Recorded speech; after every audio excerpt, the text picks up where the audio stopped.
بسم اللہ الرحمن الرحیم۔ اس سے پہلے سبق میں ہم نے غسل کا طریقہ اور اس کے بعد غسل کے فرائض پڑھے، تو آج ہم غسل کے مسائل میں سب سے اہم جو چیز ہے کہ وہ چیزیں جن کی وجہ سے غسل فرض ہوتا ہے۔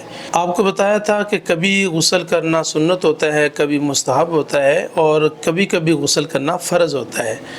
تو اب وہ چیزیں جن کی وجہ سے غسل فرض ہو جاتا ہے، لازم ہو جاتا ہے، ذرا ان کا تذکرہ کر لیں۔ وہ ٹوٹل 5 چیزیں ہیں۔ جن چیزوں سے غسل فرض ہوتا ہے وہ ٹوٹل 5 چیزیں ہیں، جن میں سے 2 کا تعلق تو خاص خواتین کے ساتھ ہے۔ جیسے سب سے پہلے نمبر پر حیض کا خون۔ حیض کا خون، یہ جو ماہواری ہوتی ہے، یہ جب ختم ہوتی ہے تو اس وقت عورت پر غسل کرنا فرض ہوتا ہے۔ دوسرا ہے نفاس کا خون۔ بچے کی پیدائش کے بعد جو خون آتا ہے اسے نفاس بولا جاتا ہے، اور وہ نفاس کا خون جب ختم ہوتا ہے تو اس وقت عورت پر غسل کرنا فرض ہو جاتا ہے۔ تیسرے نمبر پر نیند کی حالت میں احتلام ہونا۔ نیند کی حالت میں انسان کو انزال ہو جائے، جسے احتلام کہا جاتا ہے، وہ چاہے دن کی نیند ہو یا رات کی نیند ہو، اس سے بھی غسل فرض ہو جاتا ہے۔ چوتھے نمبر پر ہے دخول۔ انسان کا انسان کے ساتھ تعلق قائم کرنا، جیسے زوجین کا آپس میں تعلق قائم کرنا۔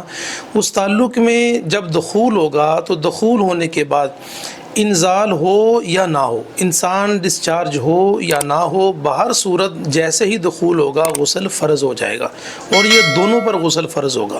5ویں نمبر پر اور آخری چیز، مرد کے وجود سے منی کا شہوت کے ساتھ نکلنا، وہ کسی بھی صورت میں ہو۔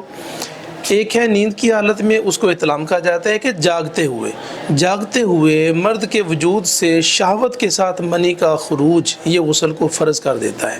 اس میں ایک چیز قابل غور ہے کہ اگر کوئی وزن اٹھانے سے یا شہوت کے بغیر وجود سے منی کا خروج ہوتا ہے یا چند قطرے نکلتے ہیں تو اس سے غسل فرض نہیں ہوتا، اور یہ چیزیں ہم نے وضو کے توڑنے والی چیزوں میں ان کی ہم نے وضاحت کی ہوئی ہے، مزی اور ودی کے مسئلے میں، کہ انسان اگر کوئی وزن اٹھا رہا ہو یا ویسے اس کو کوئی بیماری لاحق ہو گئی ہے یا کسی بھی وجہ سے اگر شہوت کے بغیر انسان کے وجود سے قطرے نکلتے ہیں تو ان سے غسل فرض نہیں ہوگا۔ ہاں، وضو ٹوٹ جائے گا، وہ جس کپڑے پر لگیں گے اس کو ناپاک کر دیں گے، اس کپڑے کا دھونا لازم ہوگا، وضو کرنا ضروری ہوگا، غسل فرض نہیں ہوگا۔ احتلام کے معاملے میں ایک چیز قابل غور ہے، بعض دفعہ کبھی ایسا ہوتا ہے کہ انسان رات کو سوتا ہے، خواب دیکھتا ہے، تو اسے رات کو نیند کی حالت میں ایسا گمان ہوتا ہے کہ اس کو احتلام ہو گیا ہے، لیکن جب وہ نیند سے بیدار ہوتا ہے، صبح اٹھتا ہے تو اپنے کپڑوں پر کسی قسم کا کوئی داغ وغیرہ کوئی نشان نہیں پاتا۔ اگر تو کپڑوں پر کوئی داغ کوئی نشان موجود نہیں ہے اور اس سے غالب گمان بھی ہے کہ رات اسے نیند کی حالت میں احتلام ہوا ہے، تو یاد رکھیں اس پر غسل فرض نہیں ہوگا۔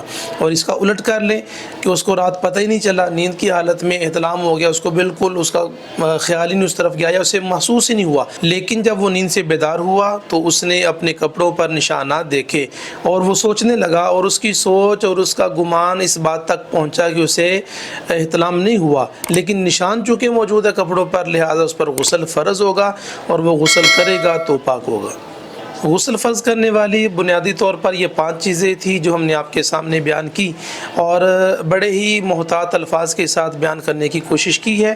تو اس کے بعد اگر کسی مسئلے کے بارے میں کسی دوست کو مزید تفصیل چاہیے، وضاحت چاہیے، تو اس کو چاہیے کہ وہ کمنٹ سیشن میں آ جائے، وہاں پر آ کر اپنا سوال کرے، تو انشاءاللہ اس کو وہاں پر جواب دیا جائے گا۔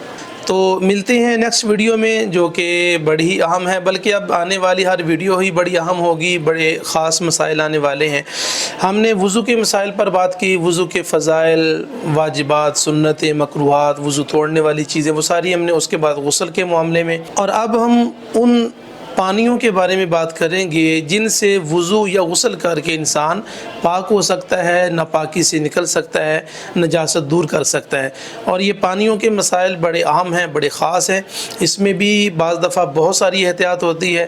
تو ملتے ہیں نیکسٹ ویڈیو میں، جس میں انشاءاللہ ہم پانی کے مسائل پر گفتگو شروع کریں گے۔